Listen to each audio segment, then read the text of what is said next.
Bless news میں آپ تمام ناظرین کا خیر مقدم ہے۔ آئیے ناظرین بڑھتے ہیں آج بتاریخ 1 مارچ بروز اتوار کی دیش اور دنیا سے جڑی چند اہم خبروں کی جانب۔ امریکی و اسرائیلی حملوں میں ایران کے سپریم لیڈر آیت اللہ علی خامنئی ہوئے شہید، 40 دن سوگ کا کیا گیا اعلان۔ ایران کے سرکاری میڈیا نے اتوار کی صبح تصدیق کی ہے کہ ایران کے سپریم لیڈر آیت اللہ علی خامنئی ایک بڑے امریکی اسرائیلی فضائی حملے میں شہید ہو گئے ہیں۔ 46 سالہ رہنما سال 1959 سے ایران کے اعلیٰ ترین منصب پر فائز تھے اور ملکی پالیسیوں پر حتمی اختیار رکھتے تھے۔ ایرانی سرکاری ٹی وی اور خبر رساں ایجنسیوں نے بتایا کہ تہران کے وسط میں واقع ان کے کمپاؤنڈ کو شدید بمباری کا نشانہ بنایا گیا، جس کے نتیجے میں وہ اپنے دفتر میں جاں بحق ہو گئے۔ وزیر اعظم نریندر مودی کو واضح کرنا چاہیے کہ آیا اسرائیلی وزیر اعظم نے انہیں ایران پر حملے کے منصوبے کے بارے میں آگاہ کیا تھا یا نہیں؟ بیرسٹر اسد الدین اویسی کا سوال۔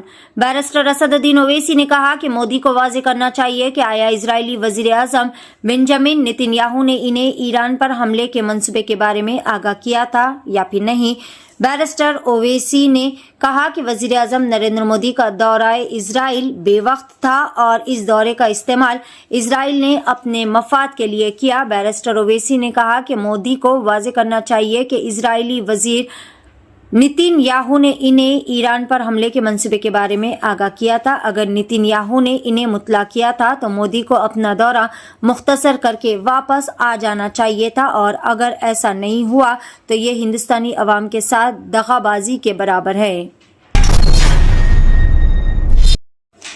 11 ممالک کی فضائی حدود استعمال نہ کی جائے، حکومت ہند کی فضائی کمپنیوں کو ہدایت۔ مغربی ایشیا میں کشیدہ حالات کے پیش نظر مرکزی حکومت نے فضائی کمپنیوں کو اہم ہدایتیں جاری کی ہے۔ ڈی جی سی اے نے ہدایت کی ہے کہ 2 مارچ تک اس خطے کے 11 ممالک کی فضائی حدود استعمال نہ کی جائے۔ اس فہرست میں Iran, Israel, Lebanon, U A E, Saudi عرب، بحرین، عمان، عراق، اردن، کویت اور قطر شامل ہے۔ Air Akasa, air SpiceJet, IndiGo اور دیگر بھارتی فضائی کمپنیوں نے پہلے ہی مغربی ایشیا ممالک کے لیے اپنی پروازیں معطل کر دی ہے۔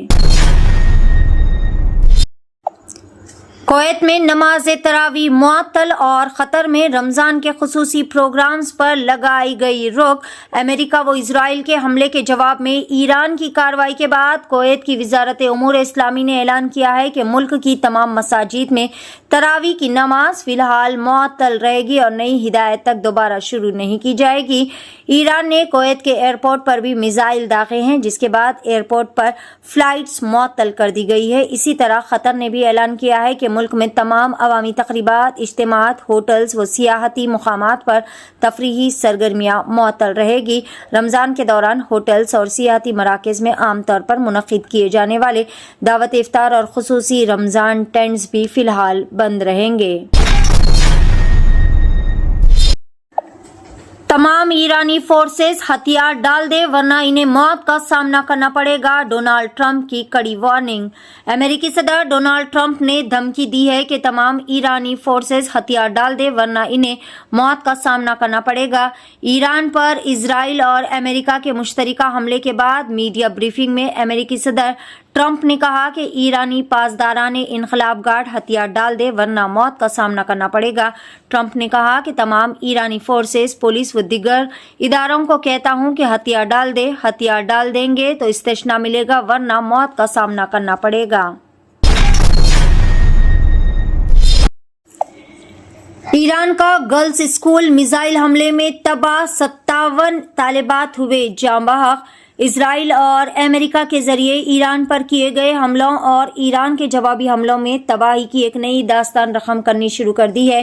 ایران کے میناف شہر میں ایک گرلز اسکول میزائل کی زد میں آنے سے مکمل طور پر تباہ ہو گیا، جس میں کم از کم 57 طالبات جاں بحق ہو گئے۔ پہلے 5 طالبات کی ہلاکت سے متعلق خبریں سامنے آئی تھی، لیکن یہ تعداد بڑھ کر 57 تک پہنچ چکی ہے۔ تعداد مزید بڑھنے کا بھی اندیشہ ہے۔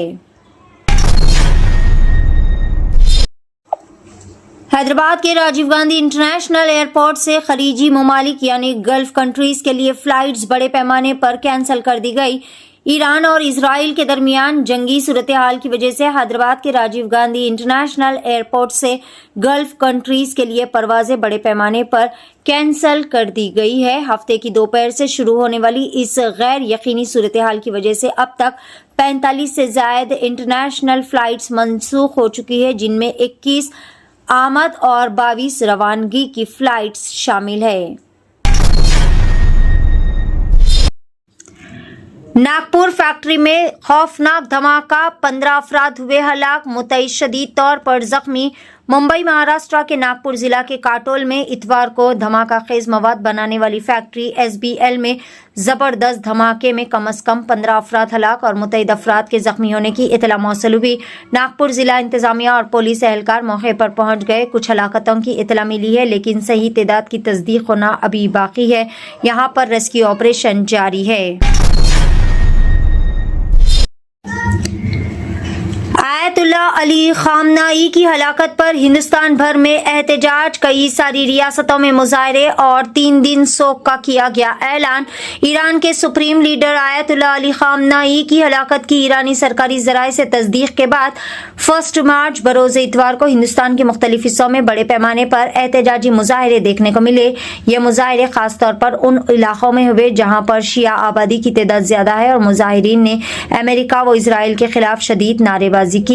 جموں و کشمیر، اتر پردیش اور کرناٹک سمیت کئی ریاستوں میں لوگ سڑکوں پر نکل آئے۔ کشمیر کے مختلف علاقوں جیسے سری نگر، لال چوک، بڈگام، بانڈی پورہ، اننت ناگ اور پلوامہ میں ہزاروں افراد نے احتجاج میں شرکت کی۔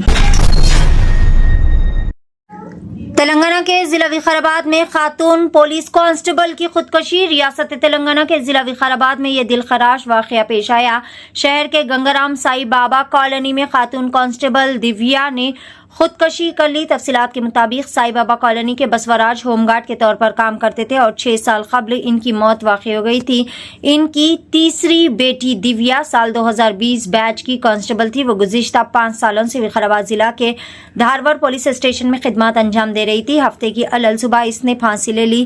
اطلاع ملتے ہی پولیس موقع پر پہنچی۔ پولیس نے جائے وقوع سے ایک سوسائڈ نوٹ بھی برآمد کر لیا ہے، جس میں لکھا گیا ہے کہ میرے گھر والے یہ اقدام اٹھانے پر مجھے معاف کر دے، میری موت کا کوئی ذمہ دار نہیں، ذہنی دباؤ برداشت نہ کر سکنے کی وجہ سے میں نے یہ غلط قدم اٹھایا ہے۔